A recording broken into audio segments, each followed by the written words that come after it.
It's What a Weird Week for Friday, March 24th, 2023. More than one giant food this week, and that skateboarding pig. Hi, everybody, it's Weird. This is like crazy being here. Really weird tale. Well, I got a great show for you today with some wonderful weird stuff. You guys, thank you for checking out the What a Weird Week podcast. Every Friday, we do a Weird News of the Week Top 10 podcast audio. Then we do a show notes blog with all the links and stuff, and we do a YouTube video. Thanks for liking, subscribing, smashing buttons. Smashing all of the buttons. Here we go. Season 4, episode 26.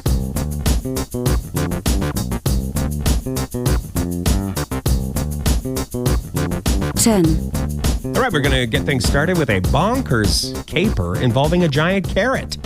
This happened at the Clearview Mall in Pennsylvania. Police have these suspects now. Charges are expected. 2 people stole a giant foam carrot from the mall Easter display. And then, when they're trying to take off with the stolen loot, a security guard gave chase and was dragged by the getaway truck for about a quarter mile. No one was hurt. That's good. Giant foam carrot was returned. Police located the large carrot, and they have their suspects. Happy Easter season. When people start stealing giant carrots, you know, wow, this is Easter. We're in it now. That and Peeps.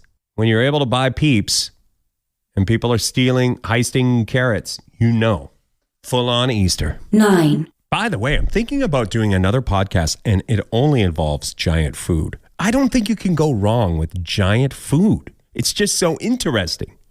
Got another giant food story coming up, too. Spoiler. 9. Number 9, feel-good story, uplifting story. This is a story about how we really can have it all. I think we can have it all, you guys, thanks to smart people. This is the story of the computer setup that they're using. It throws a lot of heat. They're harnessing the heat, and they're heating a swimming pool with it. So one of these computer setups, like a data center, it's about the size of a washing machine. Those things get hot, right? Data centers throw heat.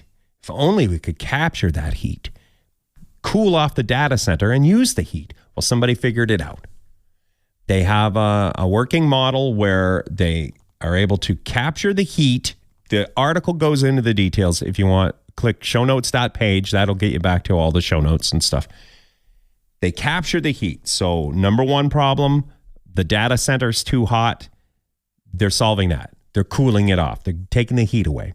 And then they're using the heat. The other problem they're solving is people don't like hypothermia when they go swimming. So they're able to use the heat to heat a swimming pool.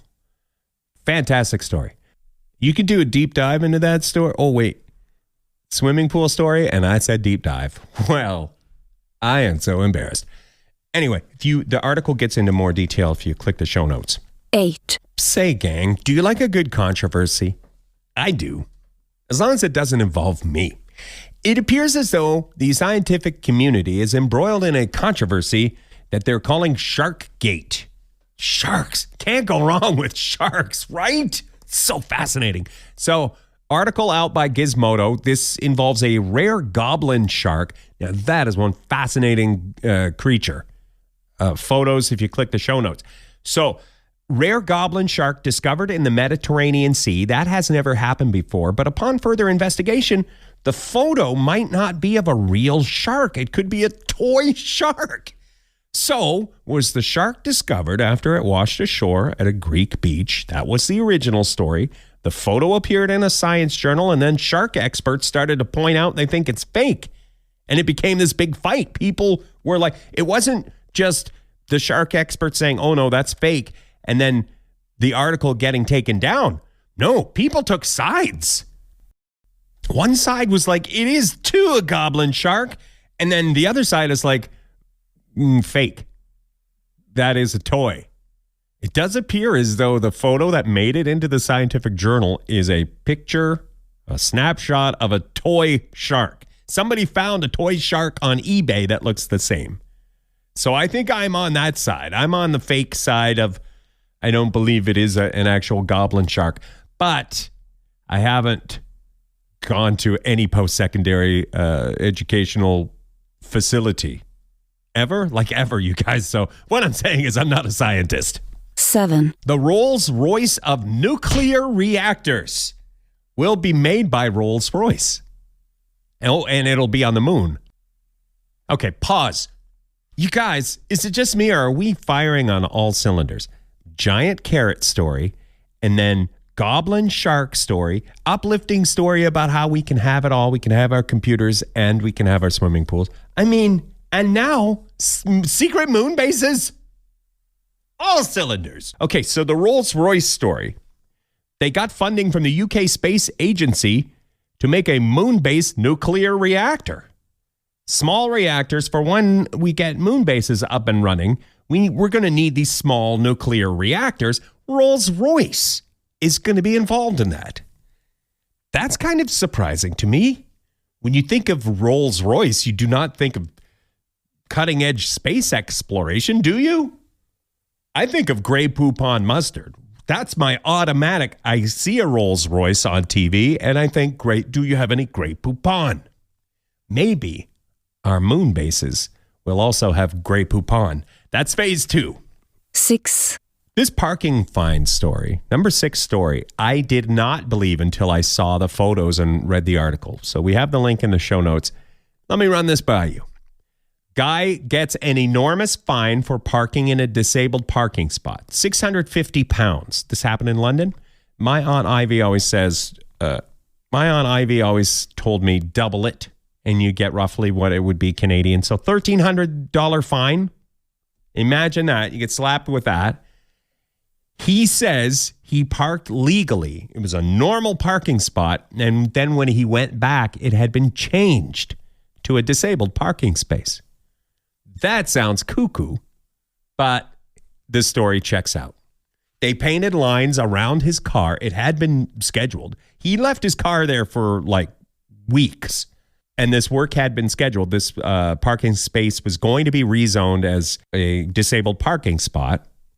So it sounds like they either just got fed up or it was, hey, I got to get my work done. So they painted lines around this fellow's car so that when he went back, he had gotten a ticket because now the parking space was a disabled parking space.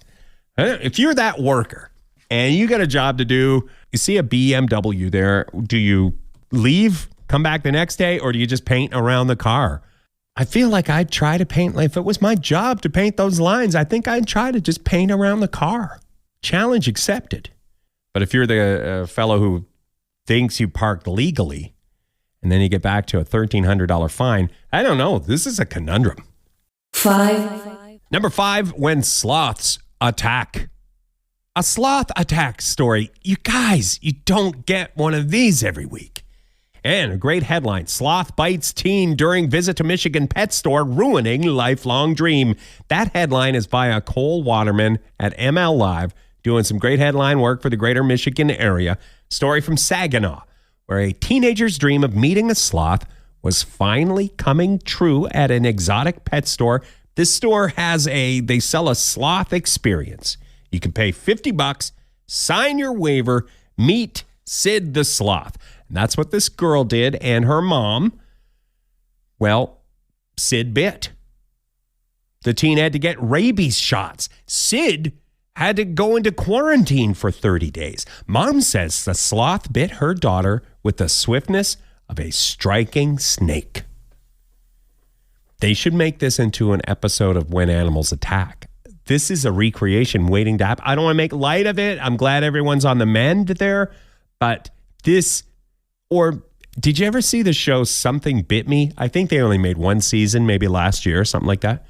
Fantastic show. They could bring back that show just with this story. This story alone, people would re-up their subscription to whatever streaming service to see the recreation of the sloth attack. I really believe that, you guys. 4. Number 4, this is the one with the giant radish. We teased it earlier in the episode. If you zoned out, well, giant radish time. It was over 100 pounds. Harvested by employees at a Japanese fertilizer company, it is a world record radish. Harvested in February, according to Guinness World Records people, and it is the biggest radish ever harvested. They let it grow an extra 3 months before harvesting it. It's like they knew it was going to be something great was happening with this radish, and they left it an extra 3 months. Just leave it in the ground longer. Let's see how big it gets. I love this story. If you want to see photos and stuff, we have a link in the show notes. 3, Sneaky thief has change of heart. This is a cool story too. You guys, I don't know. I just feel like almost every story this week, some weeks you get one cool story. This week, 10 out of 10. So this happened in Cincinnati. I want to call it Sin City because Cincinnati, but that's not Sin City. This is a different Sin City. Already taken. A lady caught on cam stealing a mat from someone's porch. Later, she brought it back with an apology note. Note said, "This didn't match, so I'm bringing it back." No, I'm just kidding. Actually, a week later, the lady came back, left the mat, and her note said, "I am exceedingly apologetic for taking your rug. It was an honest mistake. I was trying to pick up a free rug from a Craigslist offer, and I obviously got the wrong one." I buy that. I believe that's true. Could be hogwash. 2, When you win the lotto and your town only has 27 people in it. So this happened to a lady in a little Colorado town. She won $250K. She doesn't want her name out there. Doesn't want to draw attention to herself. They advise that you behave that way when you win the lotto. Try to stay under the radar. Unpublished phone number, that sort of thing. But only 27 people in town. So everybody knows everybody. How do you keep that quiet? This is in Cowdrey, Colorado. Here's what we know. Joni did use her first name. So Joni won $250K. She raises alpacas and wants to buy more with her winnings. My sweet Lord, it is a small place. Like I grew up in just a little small town, but this place, 27 people, and I don't understand, Joni. You might have to leave Cowdrey. You might, if you want to be anonymous, you might have to leave to a place with maybe 50 people. I did put a link in the show notes to a downtown Cowdrey, what it looks like and stuff. I mean, it has a certain charm. Honorable mention. We haven't had an honorable mention in a while, and I felt like this should make the top 10, but also we talk about this guy all the time. The fellow in Idaho, he caught 36 pieces. This is a new world record. 36 pieces of popcorn out of a popping pot in a minute. David Rush, he has hundreds of world records. He uses these record attempts to promote STEM education. So that's nice. You're not allowed to get cynical about it, even though every week he's in the news for a new world record. He's doing it. He's basically a hero. This time around, he's a popcorn hero. So if you want to beat this record this weekend, be careful. Safety glasses. And those things are hot when they come popping out of the pot. But anyway, you have a minute and you have to capture more than 36 pieces of popcorn out of that popper. 1, All right, number 1, good old-fashioned skateboarding pig kicker. Here's the quote. People just really enjoy seeing a pig do things that normally pigs don't do. That is Vincent quoted in the story. I took one of my old skateboards and put it out, and literally within 7 days, he was able to get his hooves on board and push with his other hooves. The skateboarding pig. That's all I got to say about that. You can picture a pig on a skateboard. You can go there in your brain, and it is a happy story and a nice way to end. So that is that. If you want the show notes and that, if you can't remember anything else, shownotes.page is a website we have set up where you can get all the podcast stuff. And you can look for What a Weird Week on YouTube. Subscribe to the channel if you want to. We do video podcasts. Appreciate when you smash the like button and triple smash the 5-star review button. It's quadruple. It's a pentuple. I don't know. I'm going to stop now.